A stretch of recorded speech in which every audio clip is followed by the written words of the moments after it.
यदि आप चैत्र नवरात्रि में पूरे 9 दिन व्रत रख रहे हैं, तो फिर सुबह देवी की स्तुति के समय हमें प्रतिदिन यज्ञ करना आवश्यक होता है। तो वह यज्ञ हम स्वयं भी कर सकते हैं, जिसके लिए आवश्यक है कुछ मंत्रों का हमें पता होना। तो वह मंत्र क्या हैं और किस तरीके से हमें उन मंत्रों को पूजन विधि में शामिल करके प्रतिदिन 9 दिन जो है यज्ञ करना है, वह आज हम इस वीडियो के माध्यम से जानेंगे। तो इसके लिए आपको बहुत ज़्यादा लंबी विधि नहीं करनी है, क्योंकि पूर्ण जो यज्ञ होता है, जो पूर्णाहुति यज्ञ है, वह तो हम 9वीं वाले दिन घर में किसी ब्राह्मण द्वारा कराते ही हैं। किंतु उससे पहले जो हम व्रत रख रहे हैं, तो हमें जो 8 दिन है, वह लगातार एक सूक्ष्म रूप में यज्ञ करना, देवी के लिए आहुति समर्पित करना आवश्यक होता है। तो वह यज्ञ किस तरीके से करना है, किन मंत्रों द्वारा उस यज्ञ को पूरा करना है, वह आज हम जानेंगे। तो चलिए प्रारंभ करते हैं। सबसे पहले हम करेंगे पवित्रीकरणम, जिसका मुख्य उद्देश्य है कि दैवी शक्तियों को पवित्रता अति प्रिय है। तो हम स्वयं को तथा अपने आसपास की वस्तुओं को जो है विशेष रूप से पवित्र करेंगे। इसके लिए आपको करना क्या है, आपको 1 चम्मच जल जो है वह अपने सीधे हाथ में या दाएं हाथ में ले लेना है और इस मंत्र द्वारा उसको अभिमंत्रित करके बाद में छिड़कना है। वह मंत्र क्या है? ओम अपवित्रः पवित्रो वा सर्वावस्थां गतोऽपि वा यः स्मरेत् पुण्डरीकाक्षः सभाभ्यन्तरः शुचि। ओम पुनातु पुण्डरीकाक्षः, पुनातु पुण्डरीकाक्षः, पुनातु। इस तरीके से मंत्र पूरा होने पर आपको जो है वह पूरे में उसको छिड़क देना है। इसके बाद दूसरी क्रिया है आचमनम। इसके लिए आपको, हम बाहर से तो पवित्र हो चुके हैं, अब स्वयं को आंतरिक रूप से पवित्र हम करेंगे, जिसके लिए आपको 1-1 चम्मच जल जो है 3 बार अपनी हथेली पर लेना है और देवी का नाम लेते हुए उसे अपने मुख में डाल लेना है। तो आप 9 देवियों में से किन्हीं भी 3 देवी का नाम जो है स्मरण करके ले सकते हैं। जैसे आपने पहली चम्मच जल लिया, उसके बाद आप बोलेंगे ओम श्री दुर्गाए नमः और उस जल को अपने मुख में डाल लेंगे। फिर दूसरी बार पुनः आप जल लेंगे, फिर आप बोलेंगे ओम श्री शैलपुत्रे नमः, फिर आप मुख में जल डाल लेंगे। तीसरी बार फिर आप जल लेंगे और फिर बोलेंगे ओम श्री गायत्रे नमः और इस तरीके से आप 3 बार जो है आचमनी जल अपने मुख में डाल लेंगे।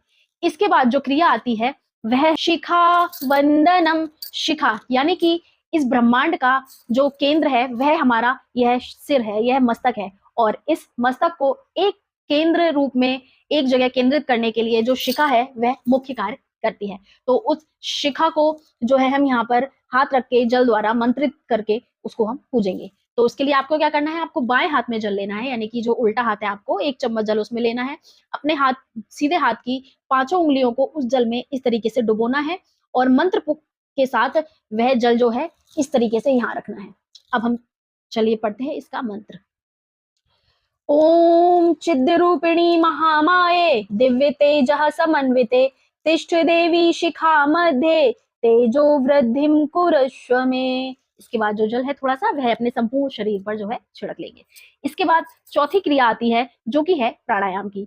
इसमें हम मंत्रों द्वारा भी प्राणायाम कर सकते हैं, अन्यथा लंबी गहरी श्वास लेकर और उसे कुछ सेकंड रोककर और उसके बाद वैसे ही लंबी गहरी श्वास छोड़कर हम प्राणायाम की विधि को पूरा कर सकते हैं। तो यदि हम मंत्र द्वारा करना चाहते हैं तो चलिए इसको करते हैं।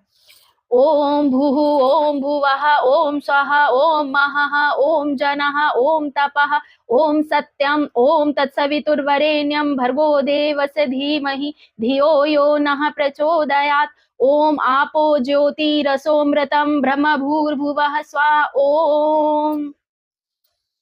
इसके बाद आपको प्राणायाम की क्रिया को जो है वह इस तरीके से करना है। यदि आप ऐसे नहीं कर सकते तो फिर नॉर्मल साधारण तरीके से जो है लंबी गहरी श्वास लें और उसको कुछ सेकंड रोक के लंबी गहरी श्वास छोड़ दें और भावना करें कि जो सकारात्मक वायु है वह आपके शरीर में प्रवेश कर रही है और जो शरीर के भीतर की नकारात्मक वायु है वह कार्बन डाइऑक्साइड के द्वारा आपके शरीर से जो है बाहर जा रही है।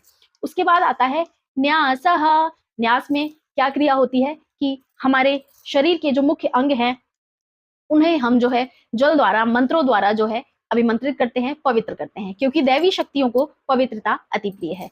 तो इसके लिए आपको क्या करना है, आपको अपने बाएं हाथ में यानी कि लेफ्ट हैंड में थोड़ा सा 1 चम्मच जल ले लेना है और पुनः अपने दाएं हाथ की सीधे हाथ की 5 उंगलियों को इस तरीके से डुबाना है और जिस जिस अंग पर कहा जाए वहां वहां पहले लेफ्ट साइड फिर राइट साइड आपको उस जल को लगाते हुए चलना है। ओम वांग में आसे अस्तु, मुख को। ओम नसोर में प्रारुण अस्तु, नासिका के दोनों छिद्रों को। ओम अक्षयोर में चक्षुर अस्तु, दोनों नेत्रों को। ओम कर्णयोर में श्रोतम अस्तु, दोनों कानों को। ओम बाहोर में बलम अस्तु, दोनों भुजाओं को।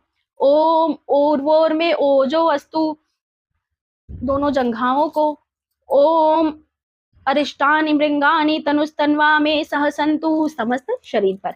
इस तरीके से आपको जो है पवित्रता न्यास द्वारा पूरी कर लेनी है। इसके बाद एक और क्रिया है जिसमें है पृथ्वी पूजनम। पृथ्वी जो कि हमें अन्न, धन और बहुत सारी ऐसी चीजें देती है जिस प्रकार हमारे माता पिता हमें देते हैं। तो पृथ्वी का भी जो स्वरूप है वह माता समान ही है। तो माता पृथ्वी को चंदन, कुमकुम इत्यादि लगाकर नैवेद्य, धूप इत्यादि जो है समर्पित करके उसका हम पूजन करते हैं इस मंत्र के द्वारा। ओम पृथ्वी त्वया धृता लोका, देवी त्वं विष्णुना धृता, त्वं च धारय माम देवी, पवित्रम कुरु चासनम।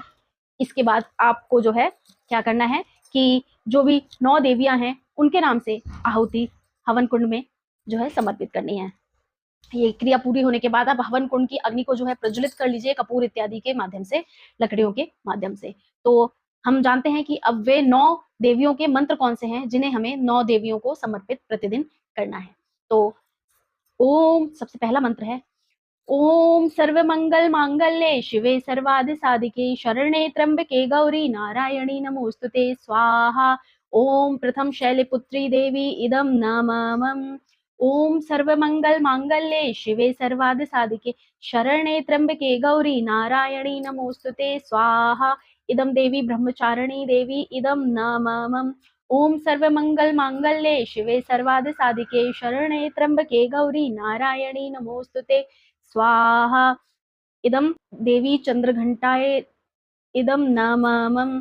ओम सर्वमंगल मांगल्ये शिवे सर्वादि साधिके शरण्ये त्र्यंबके गौरी नारायणी नमोस्तुते स्वाहा। इदं देवी कूष्मांडेति इदं नमः। ओम सर्वमंगल मांगल्ये शिवे सर्वादि साधिके शरण्ये त्र्यंबके गौरी नारायणी नमोस्तुते स्वाहा। इदं देवी स्कंद माता इदं नमः। ओम सर्वमंगल मांगल्ये शिवे सर्वादि साधिके शरण्ये त्र्यंबके गौरी नारायणी नमोस्तुते स्वाहा। इदं देवी कात्यायनी इदं नमः।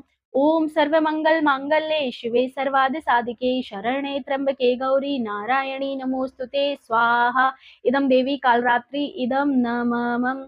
ओम सर्वमंगल मांगल्ये शिवे सर्वादि साधिके शरण्ये त्र्यंबके गौरी नारायणी नमोस्तुते स्वाहा। इदं महागौरी देवी इदं नमः। ओम सर्वमंगल मांगल्ये शिवे सर्वादि साधिके शरण्ये त्र्यंबके गौरी नारायणी नमोस्तुते स्वाहा। इदं देवी सिद्धिदात्री इदं नमः। और अंत में 2 आहुतियां मां गायत्री के लिए। ओम भूर्भुवः स्वः तत्सवितुर्वरेण्यं भर्गो देवस्य धीमहि धियो यो नः प्रचोदयात् स्वाहा। इदं गायत्री इदं नमः। ओम भूर्भुवः स्वः तत्सवितुर्वरेण्यं भर्गो देवस्य धीमहि धियो यो नः प्रचोदयात् स्वाहा। इदं गायत्री इदं नमः। इस तरीके से आपको जो है अपने प्रतिदिन के यज्ञ को पूरा करना है। इसके बाद आप जो भी पूजा करते हैं देवी स्तुति के लिए वह अपनी पूरी कर लें, और दुर्गा सप्तशती का यदि पाठ करते हैं तो वह पूरा कर लें, मंत्र जप करते हैं तो वह कर लें।